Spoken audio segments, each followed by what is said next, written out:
L'art et l'artiste montrent à voir. Je pense que ça peut être aussi simple que ça. C'est une manière de montrer. Mais aussi, je pense que ça peut être un acte de résistance.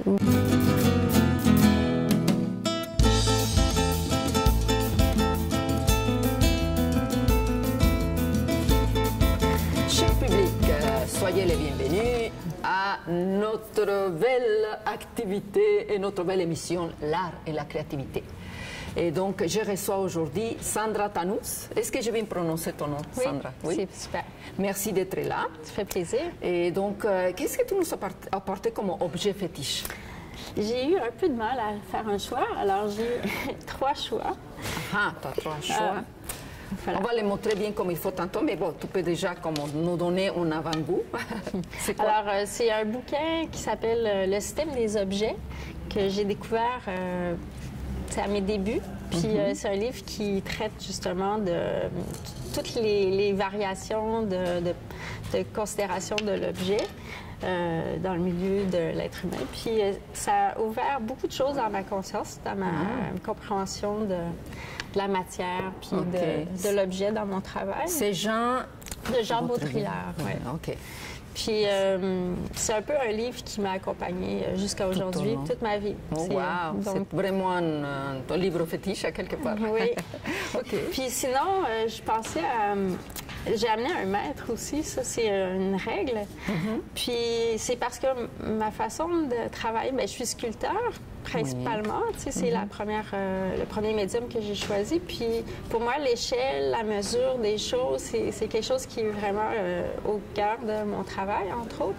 Puis avec le temps, j'ai comme un peu développé plus le compas dans l'œil, tu sais, c'est une expression pour dire que trouver exactement les bonnes mensurations pour les objets que je fabrique ou les installations, la hauteur des choses ou le rapport au corps avec l'être humain.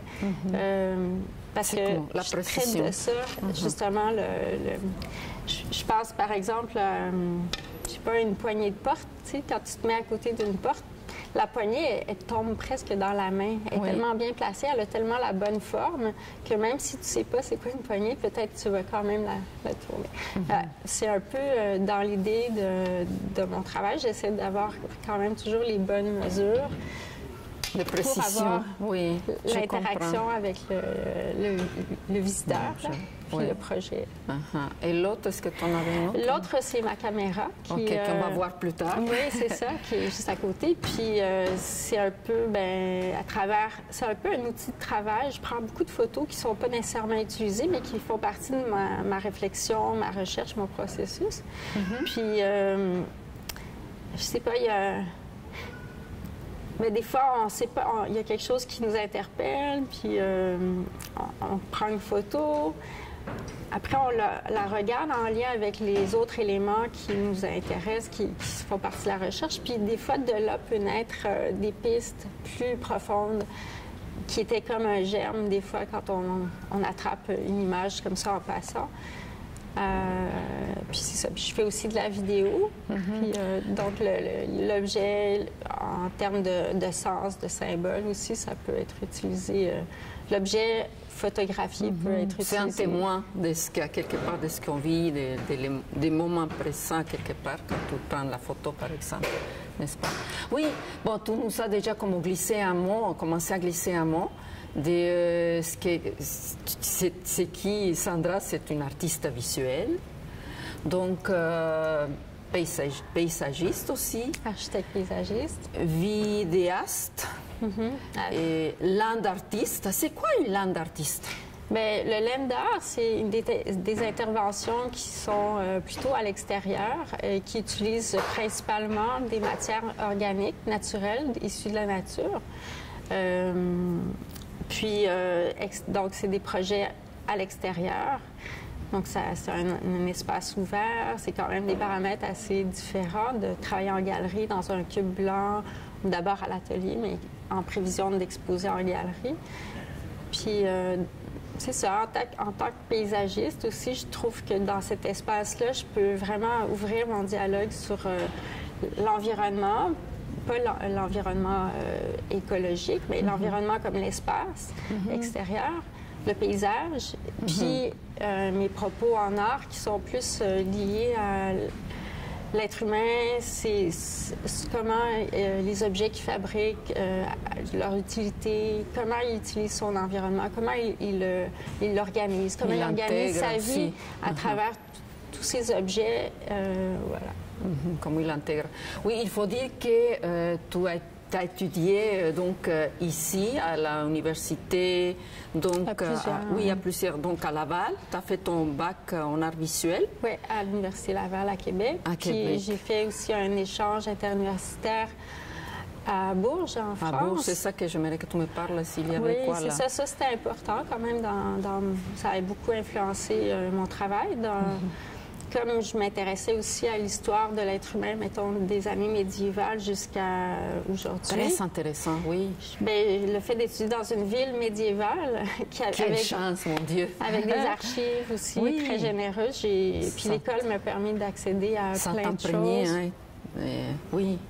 Alors, là-bas, ça a été vraiment formateur. Puis, c'est ça, ça a été formateur au niveau de l'esprit d'ouvrir mon champ d'idées, d'approfondir un peu mes préoccupations, comprendre plus où je cherchais à aller à l'époque. Puis c'est ça, bien là, ça continue toujours cette recherche. Et tu avais étudié là-bas aussi à Bourges la musique? Oui, j'ai fait une formation à l'Institut de musique électroacoustique. Électroacoustique, oui. Puis ben, le son, c'est une matière aussi. C'est un médium comme l'image. L'image, puis le son, moi, je les sépare pour mieux les remettre. Oui, ensemble. J'aime bien travailler avec des éléments disparates, dans le sens qu'ils viennent de sources différentes, pour comme des formes de langage, comme l'objet. L'objet, c'est la forme. La forme réfère à des choses. Puis je travaille avec des idées un peu de l'archétype, et les archétypes.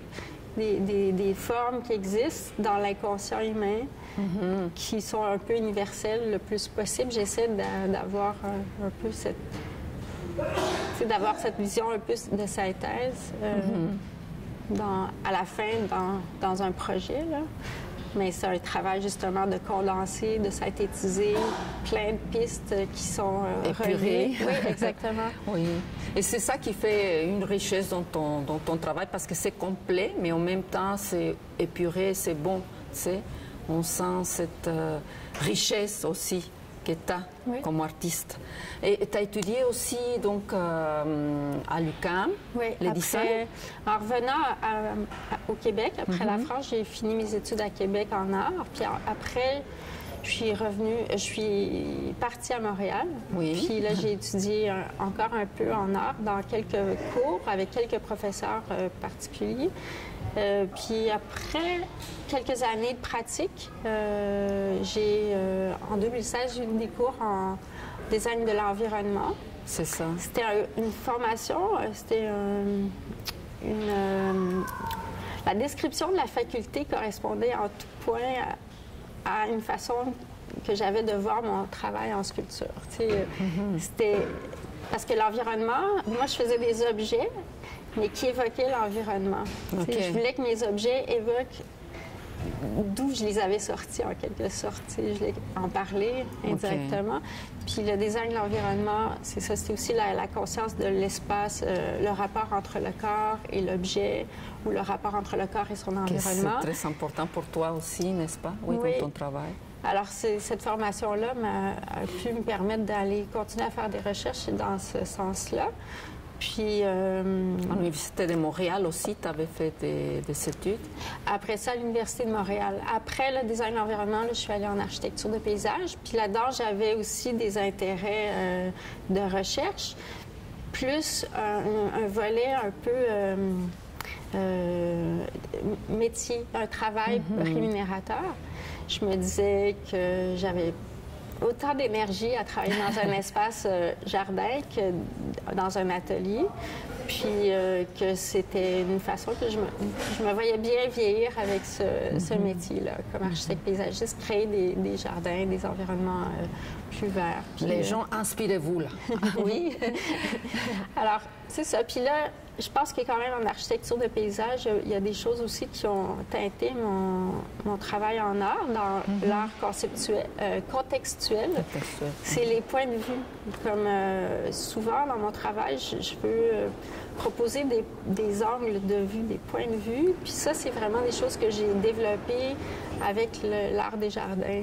C'est le jardin, tu l'observes d'un certain point de vue. Quand tu le conçois, il faut que tu l'anticipes. Puis en art aussi, il y a cet aspect-là que j'ai transféré, que j'utilise beaucoup. Puis il y a beaucoup de parallèles aussi, mais je distingue quand même vraiment les deux. C'est un est plus un espace vert et utilitaire, ou paisible, ou de détente, ou pour faire du sport, ou peu importe. Puis l'autre, c'est vraiment un moyen d'expression. Mais ils sont un peu influencés l'un et l'autre quand même. C'est comment dire, c'est une profession difficile d'être artiste, mais tu es là et puis j'ai la chance de recevoir des mondes qui vraiment, à quelque part, ils réussissent et puis je trouve que tu réussis. Et puis, tu as fait, parle-moi des résidences que tu as fait. C'est quoi une résidence pour ceux qui ne savent pas? C'est quoi? Tu es allé à plusieurs pays pour faire des résidences. C'est pas facile déjà ici, imagine à l'extérieur. Parle-moi de ça, s'il te plaît. Mais une résidence, pour dire ce que c'est en fait, on nous invite à passer du temps dans un lieu où on est logé, puis où on a un atelier de travail partiellement équipé, avec souvent d'autres artistes autour. Donc, des échanges. C'est ça, avec un contexte social professionnel, où on peut faire des échanges, faire des présentations aussi. Puis, c'est un temps où le fait de aussi sortir de chez toi, de ton pays, tout à fait. Ça ouvre notre... Ça enrichit aussi. Oui, ça enrichit.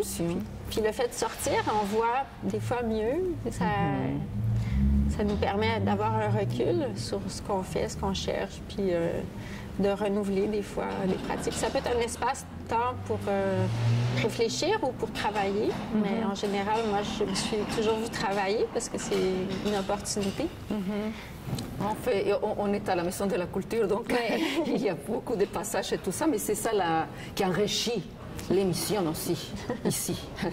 Oui, c'est ça. Donc, tu as fait des différentes résidences dans différents pays. Peux-tu me nommer quelques-uns? Il y a la Suisse, qui était la première place où j'ai été pendant 6 mois à l'Atelier mondial. C'était extraordinaire. J'ai vraiment beaucoup aimé cette période-là. J'ai beaucoup travaillé. J'ai fait une série de projets qui s'appelle Dans la maille urbaine. Et puis, après ça, je suis allée au Brésil, dans une résidence au Goethe Institut, où il n'y avait pas nécessairement un atelier de travail à moi, mais j'ai quand même eu des espaces pour travailler de temps en temps, où j'ai fabriqué une série d'objets qui ont finalement servi cette même année à faire une performance avec des danseurs, 12 danseurs locaux. Wow. Puis, fantastique. C'était vraiment intéressant. C'était la première fois que j'allais concrètement concrétiser ces idées-là.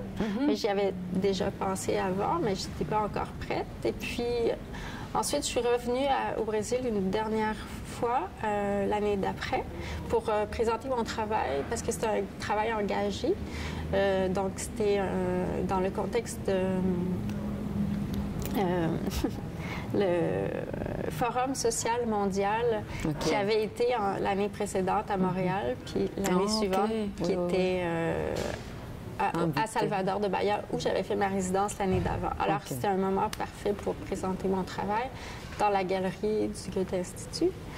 Puis ça, c'était ma deuxième résidence. Puis là, j'en ai une prochaine en Suisse encore. Hein? Oui, dans un village, plus une petite ville. Puis là, ben, je vais savoir plus. Mais là-bas, je pense travailler beaucoup à l'extérieur. Travailler à fabriquer les choses en atelier, mais essayer de travailler à l'extérieur. C'est vraiment... J'ai développé des systèmes, puis des mécaniques, d'assemblage, puis de fabrication. Plus rapide, j'imagine. Qui se prêtent à un contexte comme celui-là pour faire aller plus loin avec mes idées. Puis c'est ça. J'en parle pas beaucoup parce que j'ai pas encore diffusé ce travail-là, donc j'aime bien garder un peu l'effet de surprise. Parce que, oui, l'effet surprise est là. Ouais. On va te suivre, Sandra. Et j'en suis sûre que ça va être très génial, comme tout ce que tu fais, c'est très bon. Donc on va continuer à la suivre. Oui, alors, est-ce que tu vois une différence, juste pour finir avec les résidences, tu vois une différence de pays à pays, parce que tu étais au Brésil, tu étais en Suisse, ici. Donc, est-ce que tu vois beaucoup de différences ou c'est plus ou moins semblable? Juste pour donner une idée aux vraiment, jeunes. Ces deux pays-là, la Suisse puis le Brésil, c'est très différent, c'est clair. C'est ça, les richesses du Brésil sont tellement particulières, tu sais, les couleurs, l'architecture, la densité, il y a une espèce de mouvement fluide dans l'animation de cette ville que j'ai connue, qui s'appelle le Salvador. Mais puis aussi, moi, je suis issue d'une culture... mes parents étaient... Un est canadien, l'autre était libanais. Okay. Donc, je suis issue de deux cultures, justement, reliées au nord et au sud. Au sud, oui. Puis... Justement, le territoire m'intéresse beaucoup aussi. C'est la notion de territoire qui est aussi liée au paysage. Quand j'ai été au Brésil, justement... Tu as expérimenté ça, là? C'est ça, c'était comme le côté... la vision du Sud. Oui. Puis je l'ai mis en parallèle avec la vision, justement, du Nord. Puis, du Nord, je pense, plus dans la globalité, là, le monde, le Nord et le Sud. Puis, c'est ça, mais... J'essaie toujours de travailler en lien avec mon lieu de travail. Donc, oui, ça influence, mais en même temps, une ville, il y a beaucoup de parallèles dans les grandes villes, puis dans les milieux ruraux. Le rapport à la terre est différent. Donc, perception différente. C'est sûr que ça influence. Oui. La ville, la conception... Oui, la perception est différente, oui de la vie en général, etc. Mais... la densité, puis c'est des choses que... Oui, c'est très, très bien, merci. Puis maintenant, j'aimerais que tu me parles aussi de ton projet, que j'ai beaucoup aimé. Donc, à Ville-Marie, donc les réverbères bleus. Oui, les réverbères C'est quoi les réverbères bleus? Pourquoi la rue Parthenay? C'était entre Rouen, entre Rouen et puis la rue Rouen Ontario, et l'autre Ontario-Est. Un petit peu en bas d'Ontario, légèrement en bas d'Ontario. C'est quoi? C'est aussi un autre projet qui t'a gagné avec une fille qui a fait partenaire avec toi. Oui, c'est ça. On a travaillé en collectif pour ce projet-là. J'ai rencontré Delphine Quack, qui est une amie maintenant. Je l'ai rencontrée en 2012, puis... on a eu beaucoup d'intérêts communs. Quand on parlait, on a rapidement compris qu'on pourrait facilement travailler ensemble. Nos idées convergeaient. Il y avait une facilité dans développer des idées, des concepts ensemble. Puis Delphine est architecte. Puis c'est ça. Moi, je suis artiste visuelle et architecte paysagiste. Donc, on avait quand même... C'est ça. Il y avait comme une bonne façon d'englober les choses ensemble. Puis les réverbères bleus, c'était... je lui ai proposé ce projet, de travailler sur ce lieu-là, qui est un pôle culturel à Montréal, dans lequel je vis depuis quand même beaucoup d'années.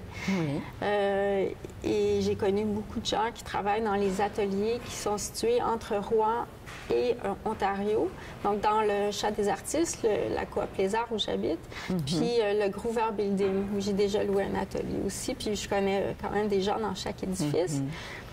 Puis louer des ateliers, c'est quand même un investissement, puis je trouvais qu'il manquait de visibilité. J'avais entendu dire à quelques reprises des gens qui habitaient dans le quartier depuis un bon moment qui ne savaient pas c'était quoi ces bâtiments-là. Puis aussi, il y a les portes ouvertes pour dire, OK, on est là, portes, on existe. Oui. Mais en dehors de ça, je trouvais qu'il y avait un manque de visibilité. Puis, il y a des gens qui cherchent à vendre vraiment leurs produits, des peintres, des céramistes, des designers, tout ça. C'est riche, hein? C'est incroyable. Vraiment beaucoup de choses qui se passent. Alors, je l'ai dit, 560 ateliers d'artistes et organismes culturels dans un tout petit tronçon de la rue Partenay. Donc, c'est un pôle important pour moi au niveau culturel. Puis... Rue Partenay. Oui. J'avais envie, de faire quelque chose de significatif pour marquer visuellement le pôle. Puis j'avais fait précédemment un projet qui s'appelait Rassemblement, où j'avais pensé comment on peut faire que on montre que c'est un espace culturel où il y a de la création. J'avais voulu faire un projet à l'extérieur, visible de la rue. Il y a plein de gens qui traversent la rue Partenay. Puis avec le projet Réverbère Bleu, qui à l'époque n'avait pas encore de nom, j'avais encore envie de faire un projet qui était visible sur la rue, puis qui magnifie le pôle, qui pointe un peu le pôle, le distingue du reste de la ville. Mais d'une façon aussi, on avait, avec Delphine, visé que ce soit un développement durable, donc faire un maximum avec un minimum, que ça soit visible, même l'hiver. Tu sais, comment on fait un projet visuel? Faut quand même, réfléchir. Alors, c'est ça, l'idée des réverbères, c'était quelque chose. L'alignement des réverbères était parfait, il était très droit. C'est bon, c'est vrai. On voyait très bien la perspective. Puis les réverbères qui étaient des années 70, c'était vraiment très beau, là, comme en forme, on les appelle des cols de cygne. Alors l'idée, c'était de les magnifier. Ils étaient bruns, gris, pour qu'on les voit pas. Qu'on les distingue, non? Bleu. C'est ça. Puis le Chat des artistes, c'était le bâtiment le plus coloré des trois.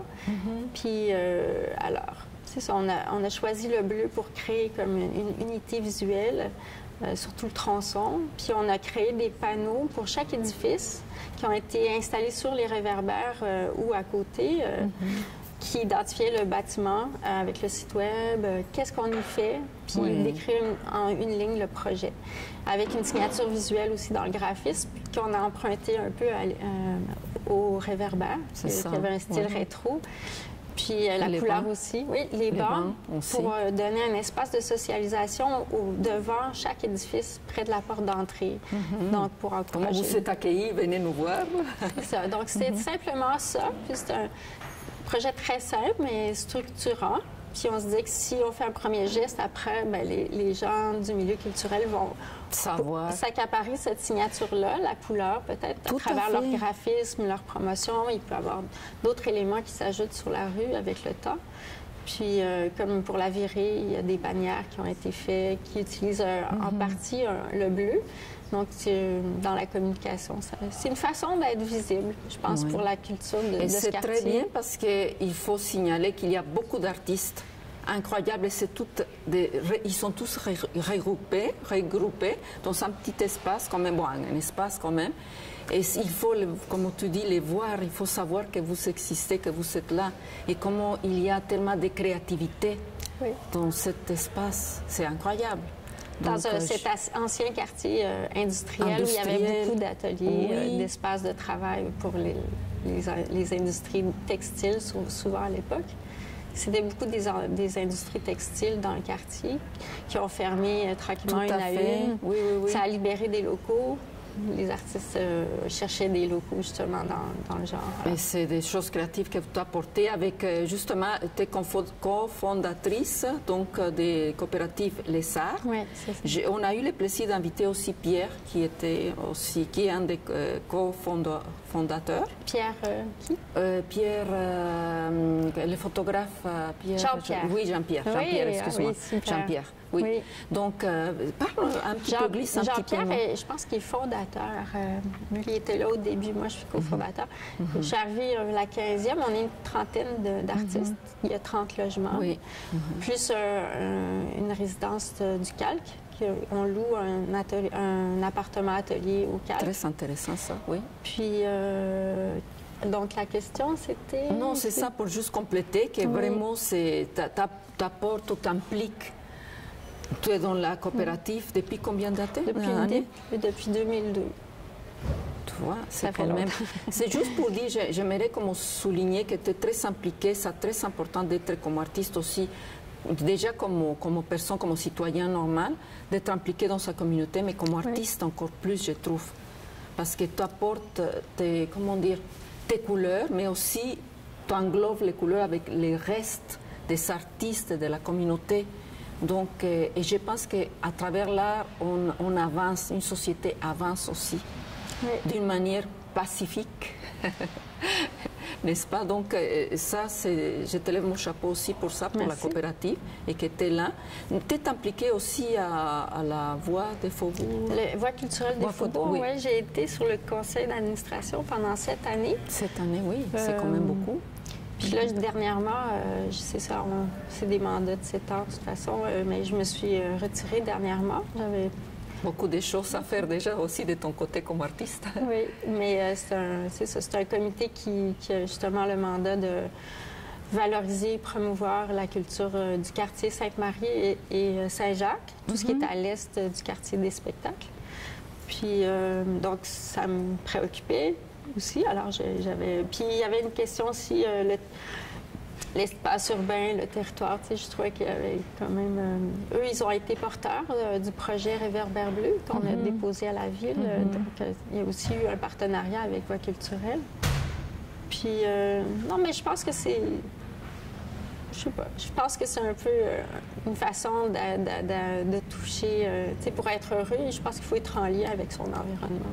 Je pense que ça fait partie en lien avec des gens, avec des lieux, mais je pense qu'il y a besoin d'avoir un lien. Puis moi, je lui ai donné toutes sortes de formes, ce lien, à travers mes piquants, mais même les jardins, tu vois, c'est d'être en lien avec son environnement directement. Parle-moi aussi des vidéos, parce que tu es vidéaste aussi. Je sais que tu as participé, tu as fait des courts-métrages. Oui, expérimentaux. Oui, expérimentaux. C'est quoi un vidéo expérimentaux pour ceux qui ne savent pas?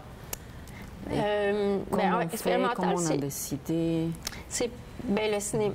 Moi, je n'ai pas étudié en cinéma, je suis en art visuel, donc j'ai étudié en art visuel, mais le cinéma utilise un langage, il y a des codes cinématographiques, il y a comme une méthodologie.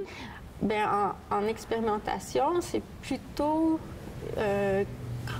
moi, je m'intéresse au langage cinématographique, mais il devient plutôt un sujet, le langage cinématographique, plutôt la structure de mon travail. Je l'utilise, c'est ça, c'est plus poétique. J'expérimente dans ma façon de monter mes courts-métrages.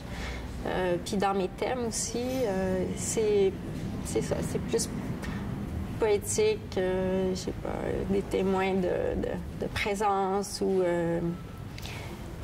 c'est ça, comme je parle du médium du cinéma, mais à travers la vidéo expérimentale ou... je sais pas, comme par exemple,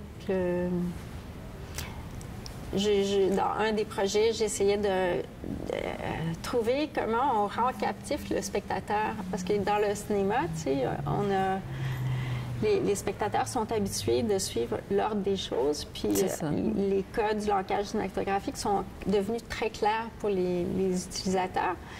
En expérimental, c'est le contraire. Il n'y a pas vraiment de repères. Non, alors, il faut interpréter... Ça peut être plus difficile, même. C'est ça. Donc là, l'idée de comment rendre captif le spectateur, pour qu'il anticipe qu'est-ce qui va se passer après, de le garder toujours. Ça a été un moteur, en fait, dans quelques projets. Mais c'est difficile à décrire, mais c'est expérimental. Donc, il y a moins de règles, ou il n'y en a pas. En fait, c'est à toi de les faire. C'est ça qui, pour moi, les rend plus difficiles aussi, à quelque part. Oui. Donc, tu as collaboré avec la Cinémathèque québécoise? C'était une diffusion à travers les rendez-vous du cinéma québécois. Puis, c'est ça, j'ai fait quelques présentations, mais la vidéo, c'est un travail beaucoup plus personnel que la sculpture ou l'installation ou la laine d'art. C'est quelque chose que je me donne. Je peux en faire plein l'hiver. J'adore faire du montage. Je prends des images un peu toute l'année, mais quand j'ai des périodes où j'ai du temps, puis il fait froid souvent, je fais du montage, puis je peux travailler tard. Puis le diffuser après, ben, c'est quand il y a des opportunités dont le sujet que j'ai exploité concorde. Comme par exemple, à la chaufferie, j'ai présenté une fois un projet. Mais c'est ça, je me sens pas de pression de diffuser ce travail-là, mais je me dis un jour, je vais peut-être en montrer des séries ou, tu sais, c'est pas important. Tu es très créative, là, toi, déjà, tout. la plusieurs choses, plusieurs chapeaux. Mais comme la sculpture, c'est la matière inanimée. L'installation, bon, des fois, il peut y avoir du vent ou qui font bouger des choses, mais en principe, c'est inanimé. La vidéo, c'est comme l'autre partie. C'est très proche de la vie, c'est dans le temps, dans le mouvement, dans l'instant. Oui, l'instant présent aussi, hein, c'est ici et maintenant. Oui, en mouvement. Tandis que la sculpture, c'est figé, puis c'est toi qui est le spectateur qui bouge autour de l'installation ou de la sculpture. C'est vraiment, pour moi, complémentaire. C'est pour la réflexion, parce que l'art, c'est de la recherche. Oui. Je pense que il y a quelque chose qui est comme essentiel pour moi dans les deux, de pratiquer. Puis, comme je dis, la vidéo, je le diffuse moins, mais un peu par pudeur. Parce que c'est plus personnel, pas personnel ma vie intime, mais personnel comme ma vision des choses. C'est plus moins toi, ton profond de toi, là, aux profondeurs de toi, non? Ce que tu ressens. Oui, oui, c'est ça, c'est senti. C'est ça. Puis c'est moins abstrait, je pense aussi. Voilà. Et j'aimerais aussi souligner rapidement que tu as gagné des prix dans le sens des bourses, beaucoup de bourses et tout ça. Et c'est pas facile parce que tu es aussi, pour moi, tu es un travailleur autonome et femme d'affaires aussi. Parce que tu fais tout. Tu fais la création, mais tu fais aussi tes projets, il faut tout préparer, tes plans d'action. Oui, exactement. Oui. Juste pour dire que c'est possible quand on a la passion, comme toi tu l'as, qu'on sent que tu l'as, tout est possible, n'est-ce pas? Tout s'apprend. C'est une question de travail, je pense. Travail, tu viens de le dire aussi. C'est ça, c'est une question de travail, puis de perfectionnement, puis de constance. Puis c'est ça. Comme dans n'importe quoi, il faut essayer d'avoir un équilibre aussi. Si on fait juste du travail d'atelier, puis on fait pas de promotion, mais c'est ça, on ne va pas te connaître, tu vas voir beaucoup de choses, mais on ne va pas les voir, les connaître. Mais aussi, les conditions s'améliorent quand on fait des demandes, parce que là, on peut avoir des bourses, puis ça peut donner des moyens de faire des choses, de concrétiser des choses qui coûtent trop cher pour être faites avec nos moyens individuel. Des fois, on a besoin d'avoir du soutien pour de l'équipement, pour louer un atelier, par exemple, pour ne pas travailler pendant une période de production intensive. C'est difficile de...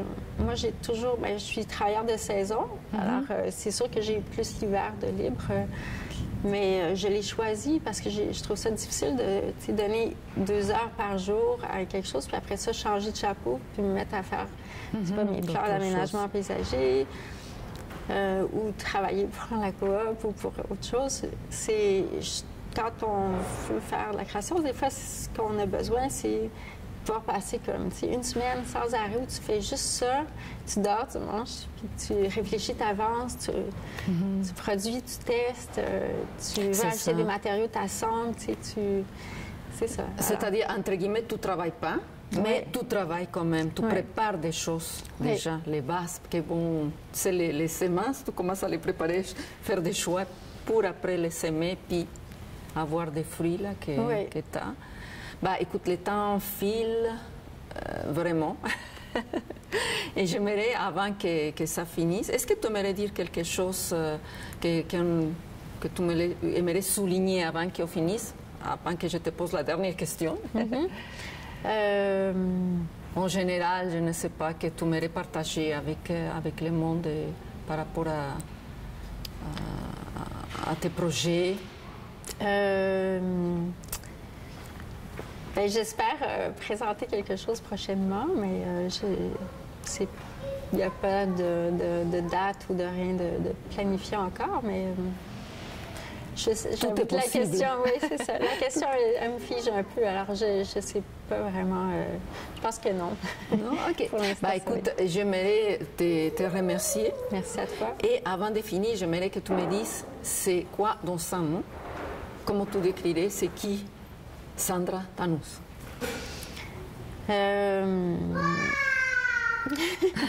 Bon, voilà, il a répondu pour toi. J'ai pensé à deux choses, mais un mot, hein? Oui. OK. Parce que j'avais pensé à curiosité, mais... Oui, non, et puis, observation, c'était plus ça.